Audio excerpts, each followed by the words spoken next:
아침 주요 뉴스의 인터뷰까지 플러스해서 뉴스를 깊게 들여다보는 시간입니다. 뉴스브리핑 플러스, 오늘도 김동인 기자와 함께합니다. 안녕하세요. 네, 안녕하세요. 시사인 김동인입니다. 사실 하루 지난 얘기긴 한데 네. 일요일 새벽에 잠 못 들고 응원한 분들 많으셨어요. 네. 준우승입니다. 예, 이것도 그렇습니다. 잘한 거죠? 예, 그럼요. 예. 얼마든지 잘한 겁니다. 예. 지금 U20 월드컵 대표팀이 아쉽지만 준우승을 차지했습니다. 한국 남자 축구 사상 첫 국제 축구 연맹 주간 대회 결승전에 진출했는데 FIFA. 네, 예. 물론 이 우승은 이루지 못했지만 우리 대표팀 참 잘 싸웠습니다. 원래 전반까지 이기고 있다가 그러니까요. 역전패를 당한 거라서 너무 아깝습니다. 아쉬웠습니다. 예. 20세 이하 월드컵에서 이제 준우승을 차지한 우리 대표팀이 조금 전 인천 국제공항에 도착을 했는데요. 도착했군요. 예, 7시 무렵에 이제 도착을 했는데 예. 16일 폴란드 우치에서 이 난적 우크라이나 상대로 1대3으로 석패했습니다. 물론 비록 우승은 못했지만 대표팀에 대한 찬사와 격려가 쏟아지고 있는데요. 예. 이번 월드컵에서 가장 화제가 된 인물이죠.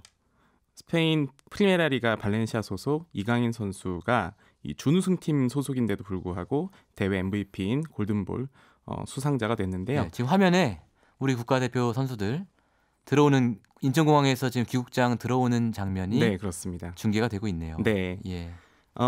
이 이강인 선수도 지금 같이 들어오고 있는데요. 예, 예. 이 준우승팀 소속이지만 대회 MVP인 골든볼 수상자가 됐어요. 이게 얼마나 대단한 일이냐면 예. 20세 이하 월드컵에서 18살 나이, 그러니까 이강인 선수는 다른 선수들에 비해서 이제 나이가 좀 더 어리잖아요. 그렇죠. 18살 나이로 골든볼을 차지한 건 네. 리오넬 메시 이후 14년 만입니다. 메시. 네. 네, 메시는 압니다, 저도. 네. 물론 이 대회에서 두각을 보인다고 해서 예. 이제 곧바로 우리가 흔히 말하는 어떤 월클이 되는 건 아닙니다. 월드 클래스 월클이 되는 건 아닌데, 하지만 한국 축구가 새로운 세대의 성장을 통해서 새로운 엔진을 탑재했다. 예. 이건 무척 지금 고무적인 일이고요. 청소년급 대표팀의 선전은 1983년 멕시코 세계 청소년 대회 4강 신화 이후 처음입니다. 예. 사실 이 붉은 악마라는 말이 이때 처음 나왔잖아요. 맞아요. 저희가 잠시 뒤에 이 83년 멕시코 세계 청소년 대회 4강의 주역인 신현호 감독 연결할 예정입니다. 네. 예. 대표팀은 이제 곧바로 오늘 서울광장으로 이동해서 네. 오전 11시 30분부터 예정되어 있는 환영 행사에 참석하는데요. 당초에는 이제 환영 도심 퍼레이드도 계획했는데 이 교통 통제 등 문제가 좀 있어서 예. 일단 광장 행사만 열릴 예. 예정입니다. 대신에 행사를 마친 선수단이 이제 퇴장을 하면서 이 믹스트 존이 설치돼 있어요. 이 팬들과 직접 섞여서 만날 수 있는 자리인데 예. 주변 지나는 분들 한번 들러보시는 것도 예. 좋을 것 같습니다. 저희 사무실 근처인데 네. 갈까 말까 생각 고민이네요. 네. 자, 아쉽게도 준우승에 그쳤지만 지난 몇 주간 우리 국민들에게 정말 설렘과 환희를 선물했던 어린 선수들 고생 많았고 감사했습니다. 말씀드린 대로 1983년 멕시코 세계 청소년 대회 4강의 주역 중 한 분입니다. 단국대 신현호 감독 연결하겠습니다. 감독님 안녕하십니까? 네, 안녕하십니까? 그동안은 저희가 항상 멕시코 4강 신화 이렇게 얘기했는데 앞으로는 네. 멕시코 4강 신화 얘기한 사람보다는 이 폴란드의 준우승 신화 얘기한 사람이 많을 것 같아요. 서운하지 않으십니까? 네, 이제 36년이 지났습니다만 한마디로 좀 시원섭섭합니다. 예. 사실 그동안 세계 언더 20 대회가 열릴 때마다 예. 우리 1983 어게인 1983이 나왔었는데 그러니까요. 드디어 36년 만에 그 기록을 넘어서 예. 준우승하는 대단한 성과를 거둔 것 같습니다. 물론 우리의 기록이 깨져서 아쉬움은 있고 예. 서운한 건 있습니다만은 그러나 더욱더 좋은 것은 그런 올해 이런 성과를 내서 우리 예. 국민을 기쁘게 해주고 축구가 발전했다는 점에서는 정말 대단한 일을 했다고 생각을 합니다. 예. 시원섭섭하시지만 시원한 게 더 많으시죠? 네, 그렇습니다. 자, 어떻게 보셨어요? 준우승에 그치긴 했지만 엄청나게 잘한 거잖아요. 그렇습니다. 네. 왜 이렇게 잘했다고 보십니까? 어떻게 이렇게 잘한 겁니까, 이거? 사실 이번 대회 출전하기 전까지만 하더라도 특히 조별 대진표를 받아봤을 때만 하더라도 포르투갈이나 아르헨티나, 남아공 정말 죽음의 조에 속해서 이게 본선 진출 예선을 통과할 수 있을까라는 생각이 들 정도였는데. 예, 그러니까요. 네, 비록 포르투갈에게 1차전에 져긴 했으면 선수들이 경기를 거듭할수록 정말 좋은 경기력을 보여줬고 자신감을 얻으면서 예. 정말 우리 누구도 생각지 못했던 그런 결과를 만들어내는데 아무래도 모든 선수들이 좀 한 팀으로는 팀워크를 잘 다지면서 팀워크. 네 그렇습니다. 좀 원팀으로서의 어떤 능력을 유감없이 발휘해줬고 특히 뭐 많이들 얘기하고 있습니다만 이강인 선수의 탁월한 뛰어난 경기 운영 능력으로 공격 라인에서 우리 오세훈 선수, 조용욱 선수 멋진 활약을 보여줬고요. 또한 골키퍼 이광현 선수의 멋진 선방도 곁들여지면서 좋은 성과가 나오지 않았나 생각합니다. 네, 지금 스페인 발렌시아 소속 이광인 선수가 지금 유럽리그에서 지금 데뷔전을 치르긴 했는데 1군에서 충분한 출전 기회를 받지 못하고 있는 상황이잖아요. 사실 지금 포털 사이트 뉴스 뭐 댓글 이런 건 다 이제 이강인 선수가 다음 시즌에 이제 다른 팀으로 어떻게 갈 것이냐, 가긴 갈 것이냐 지금 이런 논란이 나오고 있는데 이 부분은 좀 어떻게 보시나요? 글쎄요, 그런 부분은 이제 사실 그 소속팀에서 판단할 일이긴 하겠지만은, 그동안 소속팀에서 아무래도 이강인 선수가 아직 나이가 어리기 때문에 가능성을 인정하면서도, 소위 말해서 긴가민가 했을지도 모르겠습니다. 그렇지만 이번 대회를 통해서 이강인 선수의 능력을 확실하게 확인하였기 때문에 아마도 소속팀은 이제는 좀 더 그 이강인 선수를 붙들지 않을까. 그것은 뭐 제 추측입니다만은, 이강인 선수의 그 능력을 이번 대회 충분히 발휘해줬기 때문에 소속팀도 앞으로 좀 중용할 것이 아닐까 이런 생각을 해봅니다. 예. 그 또 하나 빼놓을 수 없는 게 정정용 감독의 리더십인데요. 이 정정용 감독이 선수로서 그렇게 빛을 본 케이스는 아닌데 뭐 워낙 공부도 많이 하시고 또 선수들과는 굉장히 격이 없는 리더십을 보이면서 이번 대회를 성공으로 이끌었다는 평가가 있지 않습니까? 네네네. 지금 감독이시잖아요. 신현우 감독께서도. 같은 감독 입장에서 우리 정정용 감독 어떻게 평가하십니까? 네, 정정용 감독과는 저도 이제 피코스 프로페셔널 그 코치 그 스쿨을 2년간 같이 했었는데 그러셨군요. 예. 네네네. 그래서 차분한 성격에 굉장히 전술적인 어떤 그 운영을 많이 생각하는 그런 지도자로 봤고요. 또한 정정용 감독은 오랜 시간 동안 그 유소년 팀들을 많이 맡으면서 그 선수들 또래의 그 나이 또래의 선수들의 심리 상태라든지 또는 그 경기력을 그 연령별로 싸워오는 그 경기력을 잘 알고 있기 때문에 선수들 컨트롤을 아주 잘한 것 같습니다. 이번 대회에서. 그렇군요. 그래서 그런 선수들과 소통이 되면서 정말 그 좋은 하나의 팀으로 만들었지 않나 그렇게 생각합니다. 네, 감독님 이제 내년이 도쿄올림픽 지금 다가오지 않습니까? 네, 준우승이라는 역대 최고 성적을 냈는데 지금 이 친구들은 이제 언더 20, 그러니까 20살 이하인데 내년 도쿄올림픽 대표팀에서도 이 친구들이 지금 주축 멤버가 될 수 있을까요? 이미 이제 김학범 감독 체제로 도쿄올림픽에 대해서 준비는 하고 있고요. 물론 이제 김학범 감독이 이번 대회 잘 지켜봤을 것이고 또 이번 대회 출전 선수들 중에서도 뭐 착출할 거라고 보여지긴 하지만은 또 우리나라에도 23세 이하의 올림픽은 23세 이하 출전이기 때문에 23세 이하의 좋은 선수들도 많이 있기 때문에 이번 20세 이하 대표 선수들 글쎄 그건 김학봉 감독이 아주 잘 지켜보고 있었겠죠. 예. 지금 우리 20세 이하 선수들이 사실은 한 2년 전에 대회에 출전했던 다른 연령대의 선수들에 비해서 좀 기량이 뭐 좀 떨어지는 거 아니냐. 당초에 이런 평가가 있었지 않습니까? 네네. 그런데 결과는 아주 좋았는데 네. 어떻게 우리 축구 미래 세대라는 관점에서 봤을 때요. 네. 지금 20세 이하 이 선수들이 네. 이른바 황금 세대가 될 수도 있을까요? 어떻게 보세요?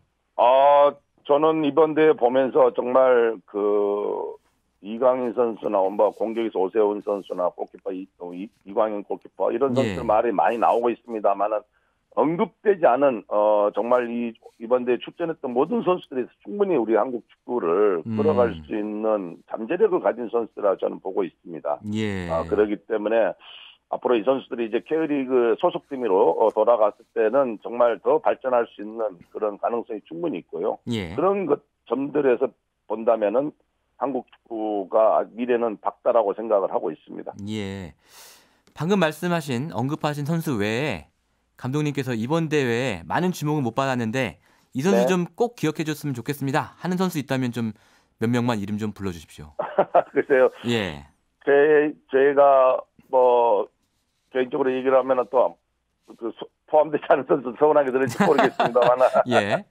뭐 제가 봤을 때 일단 전방에서 오세훈 선수는 정말 원톱 역할을 해주면서 정말 공격수로서 능력을 잘 보여줬던 키 큰 것 선수 같고요. 말씀하시는 거죠? 그렇죠. 예. 네, 최전방 공격수죠. 예. 그리고 조영욱 선수 2골도 넣긴 했습니다만은 골도 넣기도 했지만 전방에서 활발한 움직임. 예. 또 뭐니 해도 미드필드진에서 결승전에서 비록 출전하지 못했습니다만은 그 고려대학교의 정호진 선수 참 중앙 미들필더로서 좌우 조율을 잘 해주고 있고 많은 예. 활동량을 보여준 그런 선수로 보여주고 있습니다. 또 예. 한편으로는 좌우 그 쓰리백의 어떤 그 특징이라고 할 수 있는 좌우 측면 사이드백들의 활약인데 최준희 선수나 황태현 선수 그리고 정말 뭐니 해도 그 빛광현이라고 별칭이 붙던 우리 이광현 골키퍼 이런 선수들이 참 팀에서 많은 활약을 해줬다고 생각을 합니다. 예.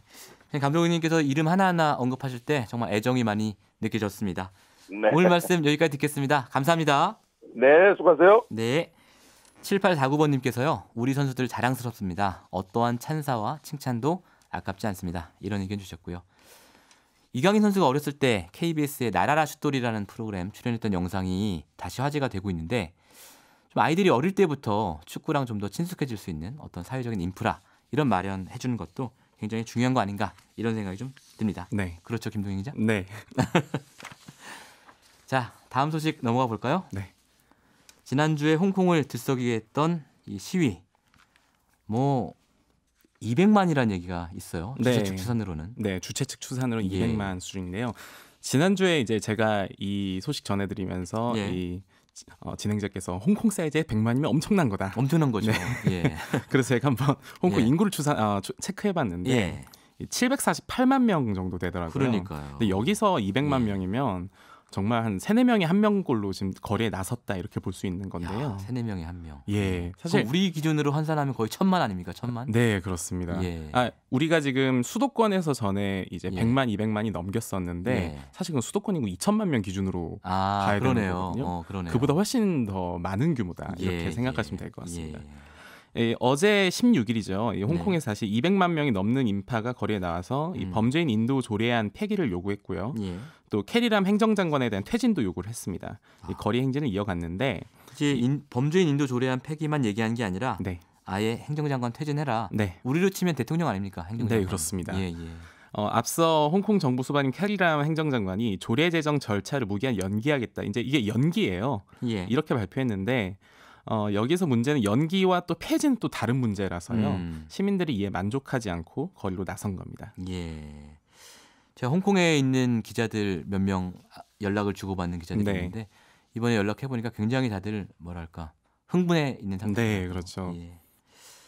우리의 촛불 집회 때처럼. 네, 저희도 많이 그때. 근데 어쨌든 이 조례 추진이 일단은 중단은 됐어요. 근데 이게 중국 정부에서 사실은 이 홍콩의 민심을 좀 의식한 거 아니냐 이런 분석도 나오고 있고 또 미중 무역 갈등 도중에 이런 일이 터진 거 부담스러워하고 있는 거 아니냐 이런 분석도 나오고 있습니다. 네, 조례 추진이 이제 중단되긴 했지만 이게 홍콩 정부의 단독 결정이라고 내긴 좀 어렵죠. 그렇게 보는 사람은 아무도 없을 겁니다. 중국 당국이 지지하는 조례를 추진하고 있는데 이걸 또 캐리람 장관이 반박했다고 보는 이들은 많지 않거든요. 이달 말에 예정되어 있는 게 이제 G20 정상회의가 예정되어 있는데요. 이 정상회의를 앞둔 중국 지도부가 조금 부담스러운 상황이라서 정치적으로 판단했다라는 분석도 지금 이어지고 있습니다. 중국의 공식 입장 자체를 좀 살펴보면 중국 외교부 경상 대변인이 이제 15일에 담화를 발표하는데요. 홍콩 정부의 결정을 존중한다 이렇게 이제 얘기를 하지만 또 홍콩의 일은 중국 내정이다.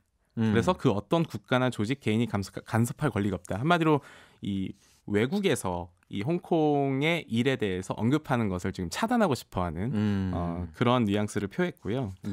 집회 주최 측에서 원래 오늘 예정돼 있던 게 입법회를 한 번 더 포위하는 당시에 이제 지난주에 입법회를 포위했다가 사실 강경 진압이 이제 이어졌었는데 입법회 포위 시위는 일단 철회를 한 상태고요. 다만 여전히 조례안 추진이 이어질 가능성도 있어서 긴장의 끈을 놓지는 못하는 상황입니다.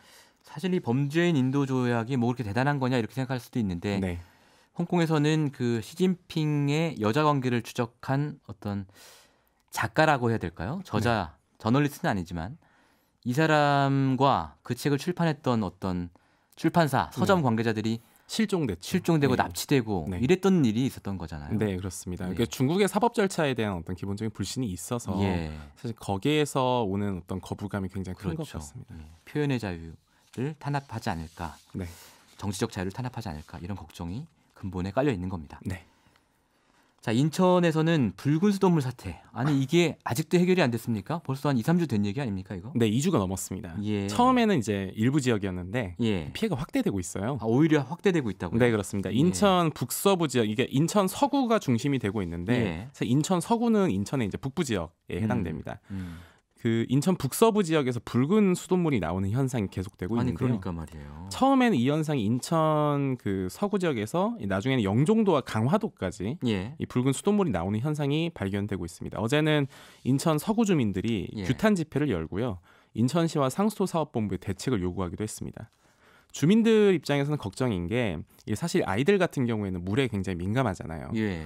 그래서 특히 이 그 학교 급식이나 이런 것들도 지금 되게 걱정인데 일단 중앙정부 차원에서는 급식부터 어떻게 해결해 보자. 이 교육부에서 직접 나섰고요. 예. 이 통계를 보면 이 교육부 자체가 16일까지 집계한 통계를 보면 인천 서구와 영종도 강화도 위치한 그 유치원과 초중고교가 총 195곳이에요. 아. 이 가운데서 149곳이 아이고. 붉은 수돗물 피해가 접수된 상황이거든요. 그럼 거의 한 7, 80% 되겠네요. 네, 그렇습니다. 예. 유은혜 사회부 총리 겸 교육부 장관이 어제 특별교부금 등 이 국가 차원의 지원 방안을 검토 중이다 이렇게 밝히긴 했는데 예. 이게 여전히 집에서는 또 대응할 방법이 없어서 이제 걱정입니다. 문제는 지자체인 인천시가 이거를 정확한 피해 규모를 파악하고 해야 되는데 예. 이걸 지금 아직 발표를 못 하고 있어요. 그것도 아직 발표를 못 하고 있습니까? 네, 사태가 예. 좀 장기화될 우려가 있는데 박남춘 인천시장이 오늘 기자회견을 연다고 합니다. 기자회견을 열어서 이제 원인 규명과 해결 방안 등을 발표할 예정인데요. 예. 지난 13일에 인천시가 일단 원인에 대해서는 이렇게 얘기를 한 적이 있어요. 수돗물의 수압이 갑자기 상승해서 발생한 것으로 보인다. 예. 이렇게 지금 조사됐다고 밝힌 바 있지만 이에 대한 어떤 대응책이나 피해 규모 자체는 일단 오늘 기자회견을 조금 더 살펴봐야 될 것으로 보입니다. 아니 사실 안전한 먹거리, 안전한 물 네, 이것은 사실은 근대 국가가 책임져야 할 가장 기본적인 책무 아닙니까? 기본적인 인프라다라고 우리가 보통 그러니까요. 생각을 하죠. 예. 그런데 이제 이 부분에서 그 기본적인 어떤 필요 조건이 충족되지 못해서 지금 주민들도 매우 당황하고 있는 상황입니다. 그 이런 사태가 이렇게 장기화될 수 있다는 게 좀 이해가 안 갑니다. 네. 자, 검찰총장 후보자가 오늘 결정된다고요? 뭐 일부 언론에서는 굉장히 좁혀서 얘기하더라고요. 네, 그렇습니다. 예, 예. 오늘 오전에 박상기 법무부 장관이 청와대에서 이 문 대통령에게 후임 검찰총장을 임명 제청하는 이 보고를 올릴 예정인데요. 앞서서 이제 검찰총장 후보 추천위원회가 있습니다. 이 추천위원회가 13일에 네. 이 봉욱 대검찰청 차장검사, 김호수 법무부 차관, 이금로 수원고검장, 또 윤석열 서울중앙지검장 등 4명을 후보로 추천한 바가 있습니다. 8명 중에 예, 4명을 네, 그렇습니다. 예. 누가 차기 총장이 되느냐 이게 관심인데 오늘 아침에 동아일보가 이 가운데서 윤석열 서울중앙지검장이 사실상 내정됐다 이런 보도를 냈습니다. 동아일보 기사에 따르면 이 윤석열 지검장의 가능성이 높은 상태이긴 하지만 이 여당 일부에서 이 윤 지검장의 지명이 좀 반대하고 있다. 그래서 다른 후보자를 지명할 가능성은 배제하기 어렵다. 이런 내용을 얘기를 했는데요. 여당 일부에서 반대하고 있다. 네, 그렇습니다. 예. 만약 이 윤 지검장이 총장 후보자로 지명이 될 경우에는 예. 1988년 검찰총장 임기제를 도입한 이후에요. 예. 고검장을 거치지 않은 이 첫 총장 후보자가 됩니다. 그렇죠. 지금 중앙지검장까지밖에 안 한 거니까. 네, 그렇습니다. 예. 또 현재 이전 문 총장보다 이 사법연수원 5기수 아래거든요. 맞습니다. 그러면 사실 그 사이에 있는 기수들 예. 검사들은 옷을 벗게 돼요. 이게 이제 뭐 좋은 문화냐 아니냐는 좀 다른 얘기지만 예. 통상적으로 이제 옷을 지금까지 벗는다. 그래 왔죠. 예, 지금까지 예. 그래 왔죠. 그래서 대규모 후속 인사가 불가피하지 않겠냐 이런 전망도 나오고 있습니다. 누가 될 것 같으세요? 저는 제가 어떤 예측을 하면 항상 틀리는 법이 많아서요. 그 예측을 해보시면 저희가 그 반대로 생각할게요. 제가 지금 회사에서도 논란이 일 것 같습니다. 그래서 이제 알겠습니다. 예측은 안 하는 것으로. 알겠습니다. 네. 이제 주로 이제 봉욱 대검찰청 차장검사가 되면 네. 안정을 선택한 것이고 네, 그냥 봉욱 검사는 19기거든요. 네, 그 윤석열 검사는 23기니까 파격이 되는 거죠. 윤석열 그렇습니다. 중앙지검장이 된다면 뭐 오늘 발표가 날 것 같다고 하니까 지켜보는 걸로 하고요. 오전 중에 일단 보고가 예. 올라가니까요. 예. 그 보고 올라간 이후에는 바로 기사가 나오지 않을까 예. 싶습니다. 그리고 아침에 이렇게 한 언론사가 뭐가 확정됐다는 식으로 이렇게 그 발표를 해버리면 보도를 해버리면 반대로 가는 경우 아니요 다른 기자들이 예. 사실 누가 되느냐에 대해서 저게 나오지 않았느냐, 예. 저게 보도가 나오지 않았느냐 빨리 알려달라 이런 식으로 이제 예. 취재를 바로 들어가는 경우들이 예. 많아지거든요. 예. 지난주 금요일에 우리 시선집시 369에 출연하는 변호사 세 분한테 물어봤더니 네. 세 분 다 윤석열 지검장 될 거라고 거기다 표를 던지시더라고요. 하지만 제 예상은 네. 미뤄둔 것으로. 알겠습니다. 자, 인보사 사태 관련해서 이웅렬 코오롱 전 회장에 대해서 출국 금지 조치가 내려졌다고요? 네, 그렇습니다. 이용렬 전 코오롱 회장을 상대로 검찰이 출국 금지 조치를 내렸는데요. 예. 이 성분이 바뀐 것을 알고도 인보사를 판매했다는 의혹과 관련해서 이제 수사가 진행 중입니다. 이 소환 조사 이게 식약처 관계자들을 연이어서 이제 소환 조사를 했고요. 예. 이게 금전적 이득이 어쨌든 있었던 거 아니냐. 그래서 이제 문제가 세포 성분 변경을 알고도 그랬냐. 이 부분인데 이걸 입증한다면 이 사기 혐의까지도 추가돼서 조사를 받을 수도 있습니다. 그렇군요. 이와 별도로 지금 식약처가 오늘 예. 인보사 K주를 제작한 이제 코오롱 측을 예. 소명을 듣고 행정처분 내리기 전 소명을 예. 듣는 기회를 가지는 예정이라서요. 어. 오늘 청문회 비공개 청문회가 열릴 그렇군요. 예정이라고 합니다. 이웅렬 전 회장 같은 경우에는 이 인보사를 본인의 네 번째 자식이다라고 할 정도로 애정을 많이 쏟았고 네, 그렇기 때문에 과연 몰랐을까라는 의문이 좀 제기된 상황이기도 하죠. 네 그렇습니다. 예. 또 갑자기 퇴진한 것도 혹시 인보사의 결함을 알고 그런 거 아니냐 이런 얘기도 일각에서 나오고 있습니다. 네, 그리고 이제 관련한 여러 가지 소송들이 있으니까 예. 그 관련 소송들 이 서류에서 알았던 정황이 나온 거 아니냐 이런 분석도 나오고 있죠. 지난주에 피격된 유조선을 두고 일본과 미국이 이견을 보이고 있어요. 굉장히 이례적인 일인데 이게 저희가 보기에는 세계 정세를 생각하면 굉장히 중요한 사건인 것 같아요. 네, 그렇습니다. 예. 간단하게 설명드리면 예. 미국은 이란이 공격했다라고 하지만 일본이 증거를 내놔라라고 요구를 한 거예요. 그러니까요. 근데 이게 어떻게 된 건가 지금 봤더니 일본이 이제 교도통신 보도에 따르면 예. 아베 총리가 중재 외교를 하던 중에 그러니까요. 총리 체면이 크게 손상될 수 있어서 이란에 가 있는데 피격된 거니까. 네, 그렇습니다. 예. 그래서 이 큰 망신을 당할 수밖에 없다. 이 예. 부분을 고려한 거 아니냐 이런 보도가 나오고 있습니다. 알겠습니다. 오늘 소식 여기까지 듣겠습니다. 감사합니다. 네, 고맙습니다. 시사인의 김동인 기자였습니다. 평일 아침 7시 20분 시민보의 시선 집중.